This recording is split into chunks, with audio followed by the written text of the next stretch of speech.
غزنی کے مضافات میں ایک باغ تھا۔ باغ کے وسط میں چھوٹا سا ایک مکان تھا جس کی ساخت اور تعمیر بتاتی تھی کہ کسی شہزادے یا کسی امیر وزیر کا مکان ہے۔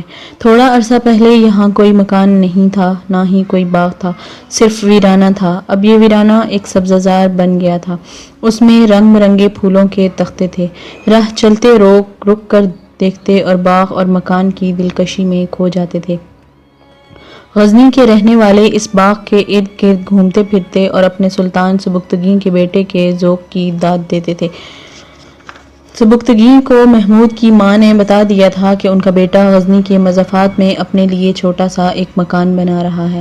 سبکتگین اسے چھوٹا سا ہی مکان سمجھ رہا تھا، لیکن محمود کے کہنے پر جب وہ اس مکان کو دیکھنے گیا تو ٹھٹک کر رہ گیا۔ یہ مکان نہیں بلکہ چھوٹا سا ایک محل تھا اور باغ بھی شاہانہ تھا۔ محمود، سلطان سبکتگین نے بیٹے سے کہا، خدا تمہیں یہ محل اور یہ باغ اور یہ پھول مبارک کرے، تمہارا ذوق بہت عمدہ ہے۔ یہ ایک شہزادے کا ذوق ہے، لیکن تم صرف شہزادے نہیں ہو، تم اسلام کے شہسوار ہو۔ تم ایک سلطان کے بیٹے نہیں بلکہ اسلام کے بیٹے ہو۔ شاید تم یہ بھول گئے ہو کہ تم ایک غلام کے بیٹے ہو۔ سلطان سبکتگین نے کہا، میں تمہیں صرف یہ بتانا چاہتا ہوں کہ کوئی بھی آدمی جس کے پاس دولت ہے ایسا مکان بنا سکتا ہے، لیکن جو فرض تمہیں سونپا گیا ہے وہ ہر کوئی ادا نہیں کر سکتا۔ لوگ اونچے مکان اور شہزادے اور بادشاہ اونچی یادگاریں صرف اس لیے بناتے ہیں کہ ان کے مرنے کے بعد بھی لوگ انہیں یاد رکھیں اور ان کا نام لیں، مگر اینٹوں اور پتھروں کی عمارتیں مٹ جایا کرتی ہیں۔ یادگار لوگوں کے دلوں میں تعمیر کرو، کام وہ کرو جس کی یاد تاریخ کے ہر دور میں تازہ ہو۔ اپنے نام کو ایک مکان کی دیواروں میں قید نہ کرو، اسے تاریخ کے چہرے پر کبھی نہ مٹنے والا نقش بنا دو۔ محمود غزنوی نے کہا، آپ مجھے اس مکان میں نہیں دیکھیں گے۔ میں یہ کبھی بھی نہیں بھولا کہ میں مرد میدان ہوں۔ سلطان سبکتگین نے ٹھیک کہا تھا۔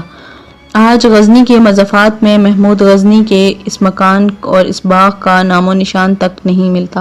ہندوستان پر اس کے 17 حملوں کی 17 یادگاری مینار بھی پورے 17 نہیں رہے۔ متعدد مینار گر کر غائب ہو چکے ہیں، لیکن تاریخ میں محمود غزنوی کا نام روشن مینار کی طرح زندہ و تابندہ ہے۔ محمود غزنوی بت شکن کے نام سے ہمیشہ زندہ رہے گا۔ راجہ جے پال تھوڑا ہی عرصہ پہلے غزنی کی طرف جاتے ہوئے پشاور سے گزرا تھا تو اس کی شان اور اس کی جنگی طاقت کو دیکھ کر پہاڑ اور دریا جیسے اسے راستہ دے رہے تھے۔ لوگ ڈر کے مارے دور بھاگ گئے تھے۔ وہی راجہ جے پال شکست کھا کر واپس پشاور میں داخل ہوا تو لوگ دور دور سے دوڑے چلے آئے اور حیرت سے دیکھنے لگے کہ یہ ان کا مہاراجہ ہے یا اس کی کوئی بدروح ہے۔ اس کی جنگی چال لٹے پٹے قافلے کی طرح چلی آ رہی تھی۔ گھوڑوں اور ہاتھیوں کے سر بھی جھکے ہوئے تھے۔ ان کی چال بتاتی تھی کہ یہ کسی بھی قدم پر گر پڑیں گے۔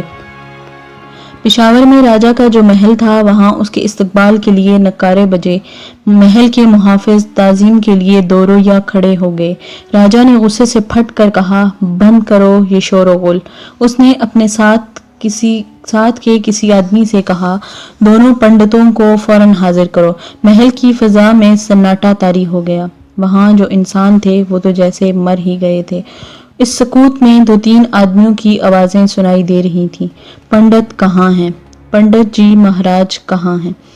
راجہ اس کیفیت میں محل کے ایک کمرے میں ٹہل رہا تھا کہ غصے سے اس کی سانسیں دھونکنے کی طرح چل رہی تھیں۔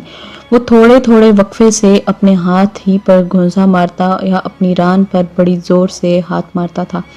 اسے پتہ ہی نہ چل سکا کہ دونوں پنڈت کمرے میں داخل ہو کر اس کے پاس کھڑے ہیں۔ یہ سب سے بڑے پنڈت تھے۔ اب چونکہ راجہ نے لاہور سے پیش قدمی کی تھی، اس لیے وہ لاہور آ گئے تھے۔ انہوں نے ہی راجہ کو کوچ کا شبھ دن بتایا تھا اور یقین دلایا تھا کہ اسے دنیا کی کوئی طاقت شکست نہیں دے سکتی۔ دونوں پنڈت اس کے ساتھ پشاور تک گئے تھے اور جب راجہ اپنی فوج کے ساتھ پشاور سے نکلا تو دونوں پنڈت گھنٹیاں بجاتے رہے اور راستے میں کھڑے رہے۔ ان کے ساتھ 12 کنواریاں تھیں جن کے ہاتھوں میں تشتریاں اور تشتریوں میں اگربتیاں جل رہی تھیں۔ وہ کوئی مذہبی گیت گا رہی تھیں۔ انہوں نے راجہ کے راستے میں پھولوں کی پتیاں بکھیر دی تھیں۔ مہاراج، ایک پنڈت نے کہا، ہم حاضر ہیں۔ راجہ رک گیا۔ اس نے پنڈتوں کو دیکھا۔ اس کی بوڑھی آنکھوں میں قہر اترا ہوا تھا۔ سچ اور جھوٹ کے درمیان